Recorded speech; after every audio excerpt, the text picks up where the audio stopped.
Welcome back to Worth Effort Woodworking. As today I'm on my annual pilgrimage out to Kerrville, Texas for the Texas Furniture Maker Show. This is something I like to do every single year. In the past few years I've taken y'all along with you. I'll put links down in the description below to those past videos. I like to do this because I'm not the smartest person in the world. I'm definitely not the most creative person in the world. And I hate to say it, but well, let me put it this way. Making whiskey is not the hardest thing in the world to do. You know, you have some corn, you have some rye, barley, wheat, you put them all in a mix with a little water, you cook them up, you let them simmer into nice little mash. Then, you know, you throw some yeast into it, and that'll kind of dissolve down the sugars to make the alcohol, and you distill those alcohols out of all that conglomeration of mush and mash to get the spirit you want. Then maybe you take that spirit and you let it simmer or age in an oak barrel for a few years, and eventually you get something with a little bit of flavor to it. A very basic flavor, because that's basically what everybody else is doing. Well, if you want to take it to the next level, you have to add a little experience, education, creativity to that mix. Hey, maybe you put it in a barrel that's been toasted for a certain amount of time, or maybe they burn and char the inside of the barrel. Maybe you put it in a charred barrel for a little while and then you move it into a toasted barrel. Maybe you roll those toasted barrels around a warehouse every few weeks to really mix all that stuff up. Maybe you do it in a cherry barrel, or you go from oak to cherry, or a sherry, or maybe you put it into a barrel that has been storing Guinness beer in it for the longest time. All of those will give you really creative notes that just kind of enhances the entire experience for the spirit that comes out. Well, if you're like me, most of your inspiration is coming from books, magazines, or if you're watching this, probably YouTube. And I hate to say it, that's the basics. That's the beginner level stuff. I mean, how many people are going around building plywood cabinets, you know, pocket holes screwed together? I mean, there's nothing wrong with that. That's the foundation that everybody's doing, but that's also what everybody's doing. Well, these kind of furniture shows, or symposiums, or museums, or if going to an auction, looking through the catalog, getting to walk around the different pieces, well, that's where you get the funk, the spice, that nastiness that you're putting into your personal mash build that will eventually allow you over time to distill out your creativity. You're stealing other people's elements and letting them simmer into something that you can call your own. That's something that's unique. And this is the kind of situations where they practically shove that creativity down your throat because these guys are so good. Now, I typically don't really like the entire pieces. I mean, it's not something I would put into my house or build, but every single one's going to have a little element, a little spice that I can draw out. And that's kind of what I walk through in these little tours I show you. I spend a little time articulating it for no other reason than it kind of locks it into my mind so that in the future, as it ages and mashes with everything else I've put in there, the stolen ideas will conglomerate into something I think sound kind of unique for me. So today, come along, and I hope you will be able to grab a little bit of what I'm getting from these kinds of shows. So here we are at the Kerrville Arts and Cultural Center, kind of in downtown Kerrville, Texas. We have a nice little courthouse right over there. And as we walk in, I always like to just take a quick look around because first impressions are important. You want the stuff, see what's going to grab your attention. So just a quick look through is important. coming in. We'll come back to the tools in a little bit. They're always here. But here we go, the main gallery. Not quite as much here as most years, but it's kind of to be expected because a lot of the high-end furniture makers, you know, their clients had to back out because of the COVID situations. It's not like they can whip these things out in a month or two. Pretty cool. Ooh, like the shape of that one. I know what this one is. That's Frank Strauss's. If you're on Instagram, you probably watched him build this. Coming through. That's kind of cool. And then the second room. Okay. Thanks. Kind of a standing desk in the corner. I'm gonna want to take a look at that. Oh, and a nice bench over in the corner I like. Pretty cool. How about a quick montage of them all?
First things that really jumped out at me, kind of out of the side of my eye, was this piece by Matthew Smith. It's a record stand, you know, just a really well-built cabinet. I like how he did the curves on the back. I especially like the frame and panel front and back. And this little bottom T-tail right here is really exquisite. But that's not what attracted me to his stand. It's these panels he did right here. They take into account chatoyance. These differences in the coloration changes in the light with these curly maple sections, so that at some angles they're darker, at some angles they're lighter. Is that not wicked? And they're solid pieces front and back. But also, I want you to look. He even grain matched them left and right, front to back, all the way across. So the chatoyances themselves formed a pattern. And they aren't just squares. What's that called, a rhombus? Mirrored on both sides. That is such a cool, subtle accent. I really like that. And they're floating. Can you tell? Can you see through those gaps? Is that not cool? That's for airflow for the record player. Really well found out panels that do so many different things. But it's something you'll just see out of the side of your eye. Next up was a design technique by Wayne Delay. I apologize for mispronouncing your name. But it's a portable standing workbench that's completely adjustable with these slats. Even the stand itself is a slat, so you can flat pack it. That is such a clever design.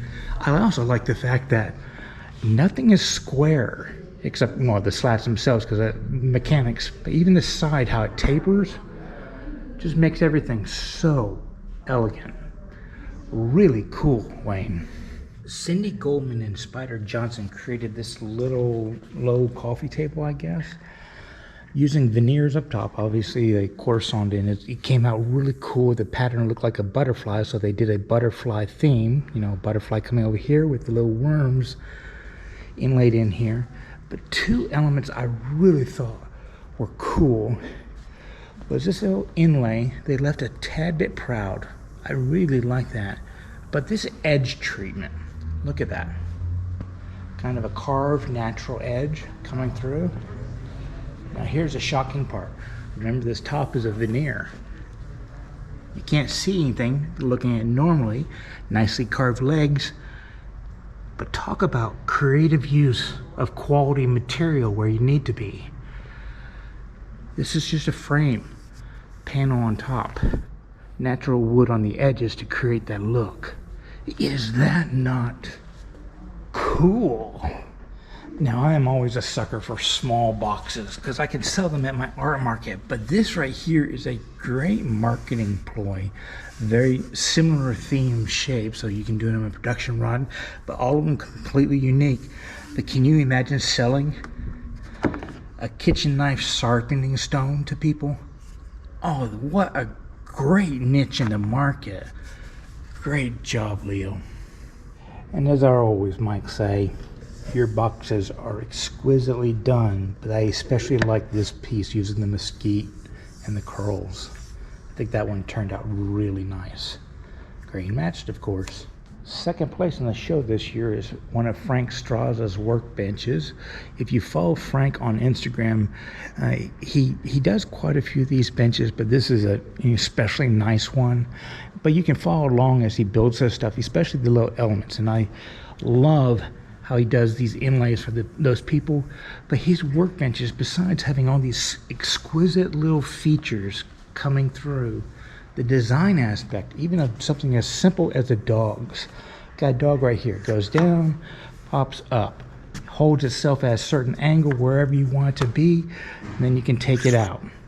It's just bent oak on walnut, and he engineered the inside with a catch on all of them so they won't fall down through, which is something my dogs always do. I'm always picking them up. Really cool design. He's got one of those for each of them. A nice little tool slot in the middle that slides up and down, but you can use as a stop, and his tool well in back. But isn't that a nice workbench? I hate to say it, I'd almost be scared to use it. Oh, pegged with diamonds. I like that.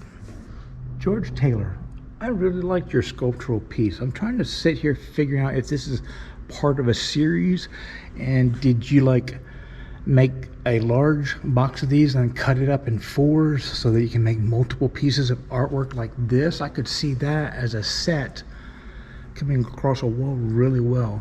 But I like how you highlighted the tops. Really, really nicely done. Wayne DeLay took Best Texas Style with his what is that, the creation artwork, God creating man. I like this is one of those things that maybe woodworkers notice more than other people. But yes, he's got a brilliant veneer right here, book matched either side. But he also book matched a lot of the other pieces. For example, this side is a book match of the other side. Pretty cool. But something I appreciated were his leg designs. I want to sit here and just think about this. How few straight lines there are. We got the arch right there. We got the panel underneath that he's laminated the top to. That's a veneer.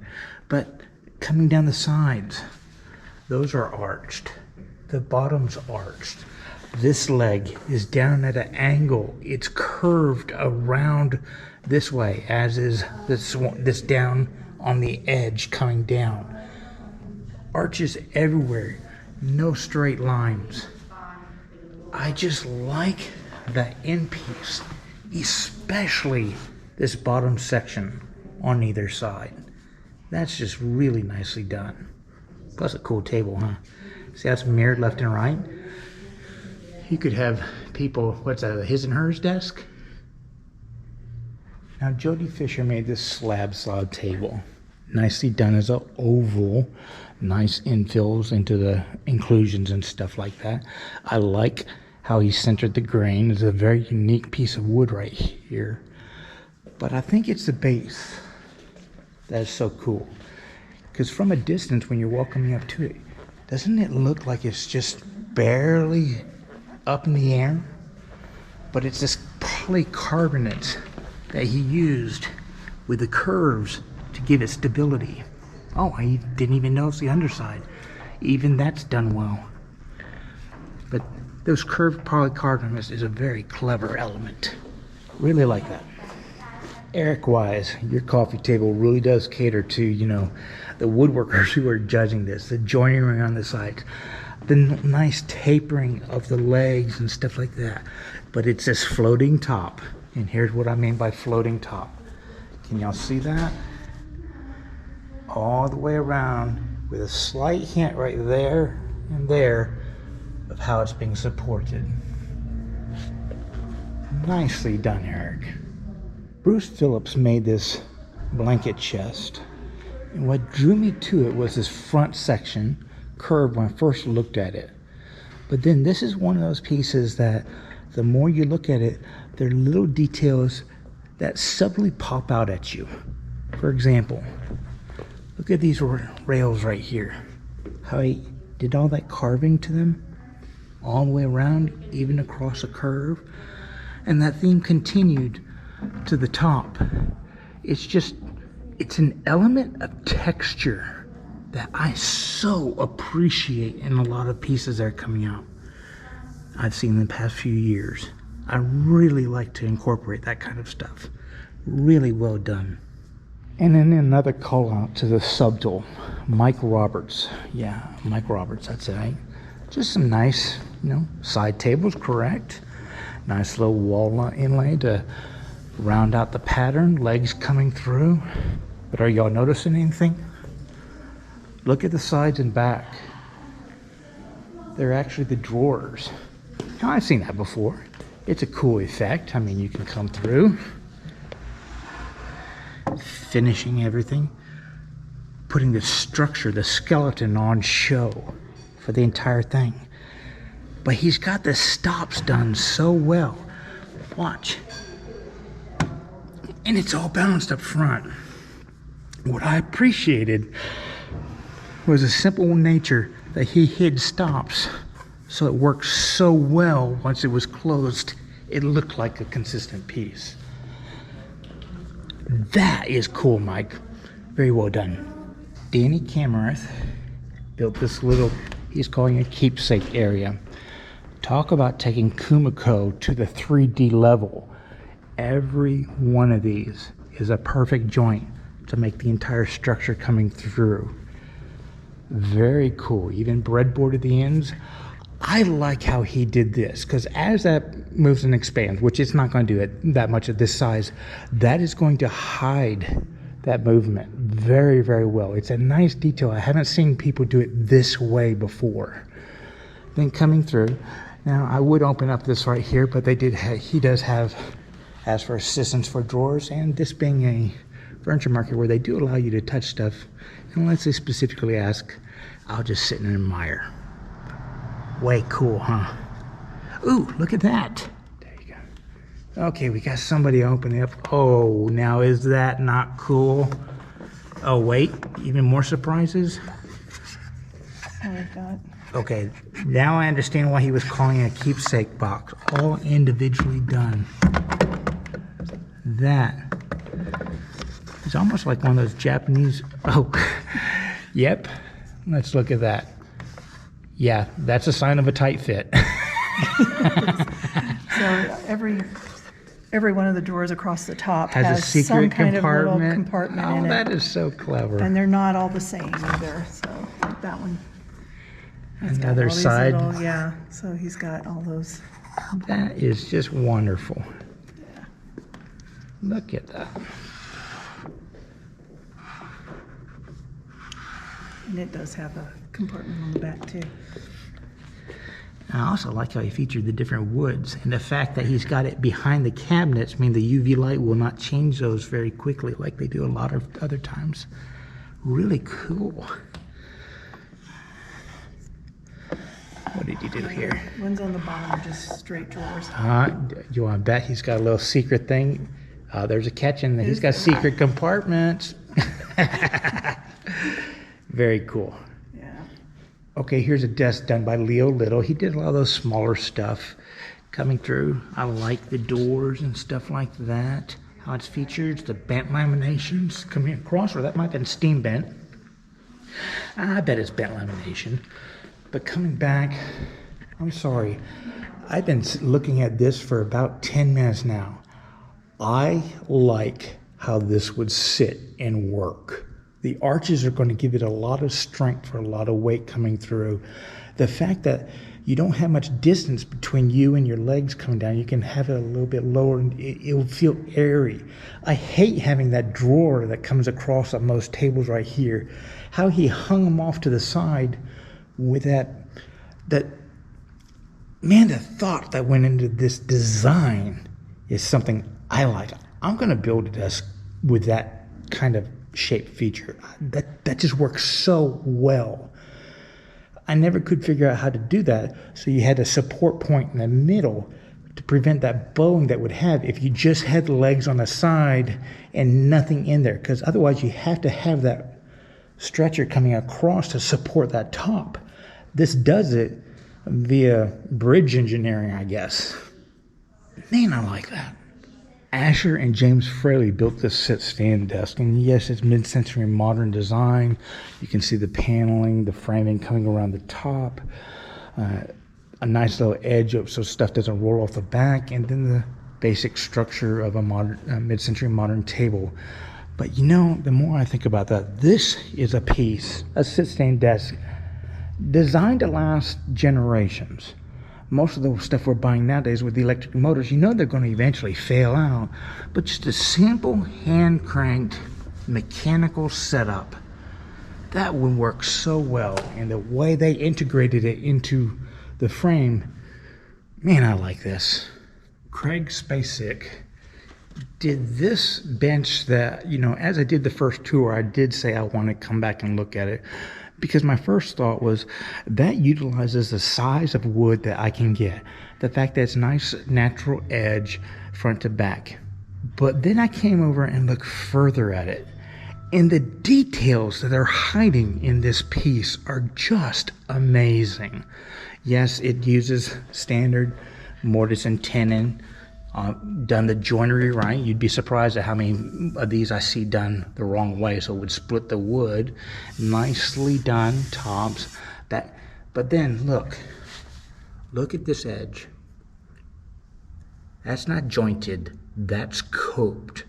You see it following the curve of the board to truly use the natural edge, and yet then give you the straight structure so that you could add this backrest to it.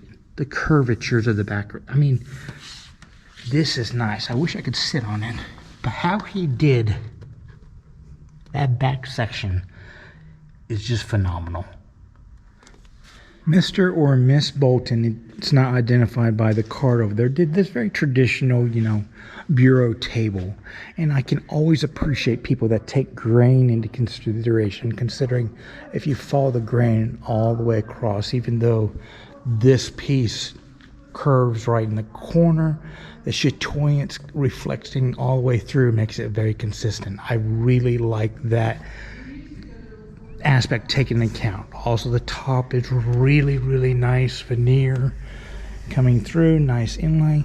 But something I picked up, you know, obviously the more traditional stuff, but notice these angles on the inlays, how they were carried over to these multiple layers down here. It's that, what do we want to call that, Art Deco style? That's kind of unique to me, and I like it. rockers, because of their complexity, are popular, competition entries. We get a lot of the sculpted rockers right here. And the thing about the sculpted rockers is it's always hard for me to point out very unique details. But Blake Lurie did kind of a combination sculpted traditional chair design. You got your traditional joinery elements. They aren't really sculpted together. But what the things I like about this particular one is little elements. Look at the wood he used on the armrest. This is the part that you're going to be touching and looking at the most when you're sitting in the chair. So he used the most exquisite pieces of curly walnut for both of those. The fact that this top crest rail pinned, but look at the grain. See how it kind of bottoms right where the peak is and then comes back up? He picked that piece out just for that. Little elements like the sculpting right here, or these backsplats, they're rounded for the joinery aspect, front and bottom, but in the midsection they flatten out for comfort level. And I like how he's got this curve here and it comes out to the side. So when you stand back, it just has a really cool shape effect that changes as the light goes around it. It's little elements like that I like. James Goodson bought his tools out again, and this year he brought in a collection of little post anvils. Little anvils that jewelry makers used all the time to make stuff. Kind of cool. I like the woodworking on them. But, they'd put that in between their legs on a chair and just sit in there and whack all day long to make the jewelry we liked. Some other things that I think were kind of cool this year that I didn't notice. Check out this tongue and groove plane. You see the tongue on that side, the groove on that side comes down on the end. You use the same plane to cut both ways. Pretty cool. See, Lee Nielsen or Stanley didn't invent that, did they? Awesome jointers right here, carved. I guess without electricity you didn't have too much to do at night other than decorate all your tools. He also brought up some of the first cordless drills out there. We saw that again. Again, Cooper's planes coming through. Yeah, ours have gotten even smaller. And check out these. I guess they would be timber framing tools to cut out the pegs for those giant pier and beam Morrison tenon house frames. This right here is an original jointer, and that you used to peg legs in right here, and this would be upside down, so you would just put the board on the bottom side and drag it down on the top. This should be like that with legs sitting on the front, and it would angle down so that you could put more force on it on thick boards. More carved planes, but check out this saw right here. Painted, but using wood for the back.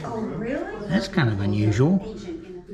And check out some of these dado saws. But for all y'all that say that y'all don't know how to sharpen your saws, look, even back in the day, their teeth were all mangled up, and they still made it work.